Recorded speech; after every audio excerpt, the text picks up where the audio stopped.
Oke, selamat datang lagi di channel gua, Gugun Wiryawan. Dimana hari ini gua pengen preview tentang timnas besok itu melawan Guinea. Ini adalah yang kita tahu, ini adalah babak penentuan untuk nasib timnas U23 kita, apakah akan bisa lolos di Olimpiade tahun ini di Paris atau kita harus mengubur impian itu, dimana akhirnya kita tidak lolos ke Olimpiade. Oke, gue langsung aja. Pertama tentang timnas Guinea. Kita tahu timnas ini juga hampir mirip dengan kita. Mereka ini juga dikasih julukan tim kuda hitam karena di luar prediksi dan dugaan banyak pihak di Piala Afrika tahun lalu itu ternyata mereka bisa tembus ke semifinal, di mana akhirnya mereka kalah melawan Mali kalau tidak salah. Nah, untuk profil Guinea, gue sebenarnya belum begitu mendalami banget, cuman gue udah baca-baca lah beberapa artikel tentang timnas Guinea. Kemudian siapa pemain kuncinya. Nah, untuk head to head, untuk pertandingan timnas kita udah tahu timnas kita itu kalah 2 kali lawan Uzbekistan dan Irak, kemudian 3 kali menang. Sebenarnya sih imbang lawan Korsel, cuman kan dihitung menang karena babak adu penalti. Sedangkan Guinea, mereka itu dari 5 pertemuan terakhir mereka, 5 pertandingan terakhir mereka itu 3 kali kalah.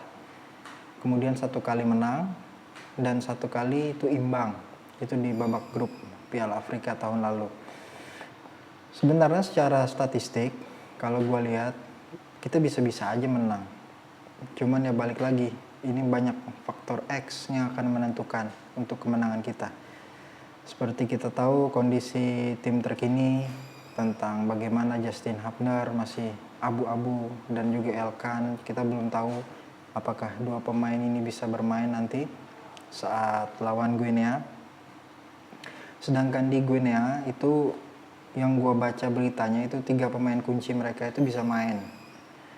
Jadi 3 pemain kunci mereka itu ada yang pemain dari Getafe. Kalau tidak salah itu namanya, sebentar. Pokoknya itu ada 3.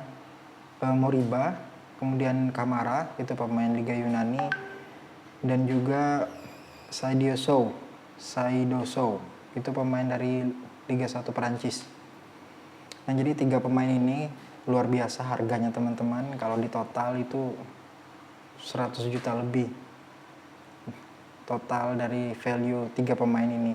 Jadi ini 3 pemain ini juga sudah punya caps di timnas seniornya Guinea.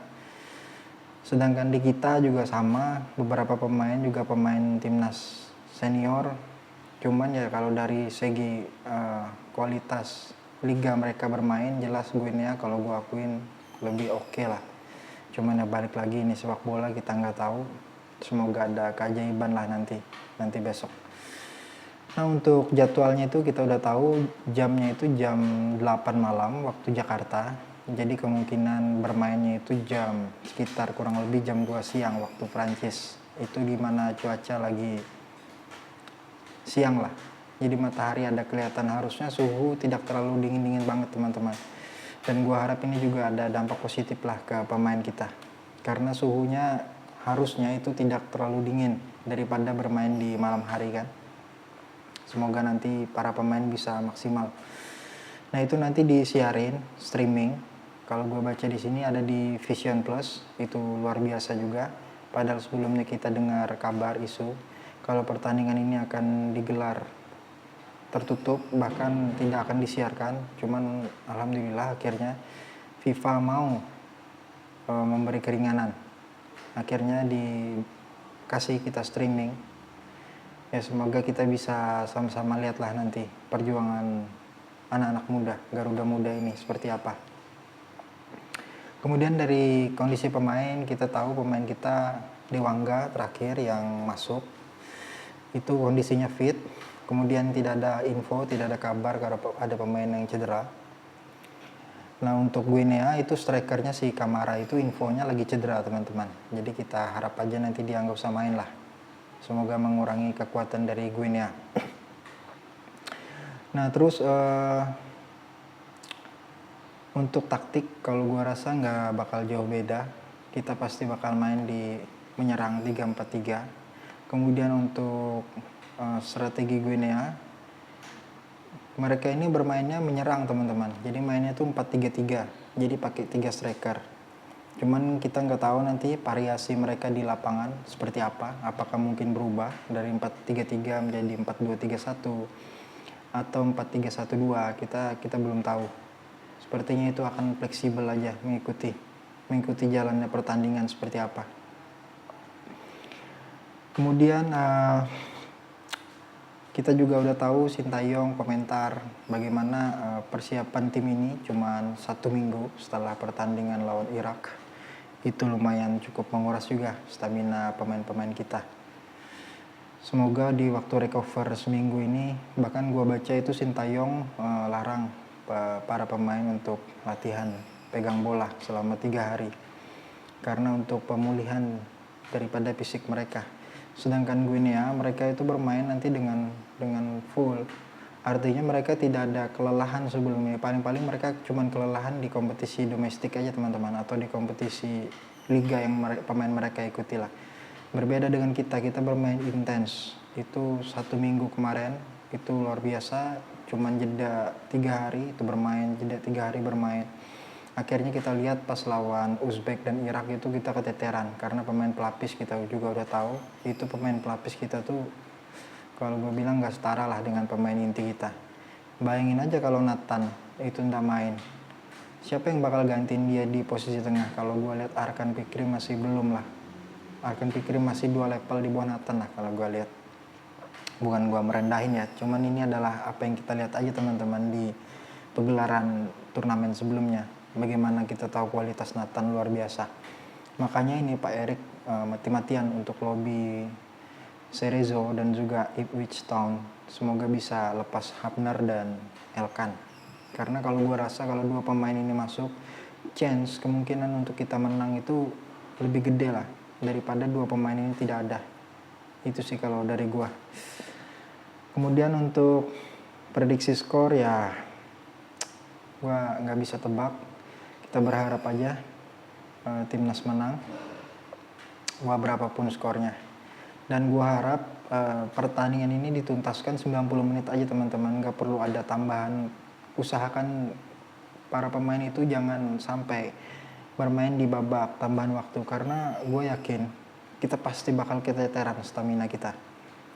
Karena tadi waktu recover yang singkat, ditambah kalau pertandingan ini berjalan intensitas tinggi, apalagi sampai ke babak tambahan waktu,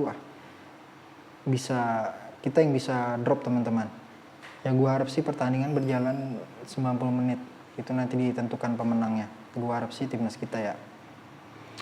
Kemudian kita udah tahu sama-sama ini adalah ibaratnya Olimpiade ini di bawahnya World Cup lah. Jadi gengsinya itu teman-teman, kebanggaannya untuk bermain di Olimpiade itu kalau gue rasa luar biasa buat pemain. Dan ini juga harusnya jadi faktor emosional lah untuk pemain. Gimana mereka bisa termotivasi lebih untuk ngejar masuk ke Olimpiade ini. Dan ini adalah untuk pertama kalinya kita. Kalau yang setelah tahun 50-an kalau nggak salah, itu pun kita kan dari pengunduran diri Australia kalau tidak salah, akhirnya kita masuk.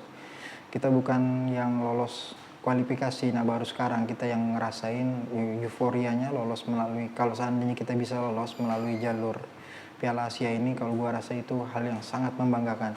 Bahkan apapun yang akan terjadi seandainya lolos ke Olimpiade, apapun yang terjadi di Olimpiade itu gua rasa nothing tulus aja udah. Jadi para pemain bermain lepas saja, apapun hasilnya mau mereka. Karena nanti mereka kan kalau seandainya menang, teman-teman tuh akan tergabung di grup A. Itu ada timnas Prancis, kemudian Amerika dan Selandia Baru. Kalau Prancis dan Amerika, gua rasa kualitasnya Amerika sekarang sepak bolanya lagi berkembang banget. Prancis ya kita sudah sama-sama tahu lah. Kita juga pernah pertandingan persahabatan lawan Prancis, kita juga dibantai. Kalau gua rasa nggak terlalu muluk-muluk lah. Intinya masuk aja dulu ke Olimpiade. Masalah nanti di Olimpiade ya nothing tulus saja, main lepas saja. Tidak perlu ada tekanan karena kita fans pun sudah bangga dengan pencapaian timnas ini. Oke, itu sih dari gua. Kita doakan besok jangan lupa jam 8 malam atau jam 14, sekitar jam 14 siang lah di waktu Prancis. Sedangkan kita jam 8 malam, sekitar jam itulah. Kita doakan timnas kita menang, bermain bagus, bermain baik, tenang, termotivasi, dan menunjukkan semangat juang. Itu sih yang penting teman-teman. Kita doakan terus timnas kita. Dan jangan lupa like, comment, dan subscribe. Semoga channel gua bisa makin maju lagi ke depannya. Oke, thank you, see ya.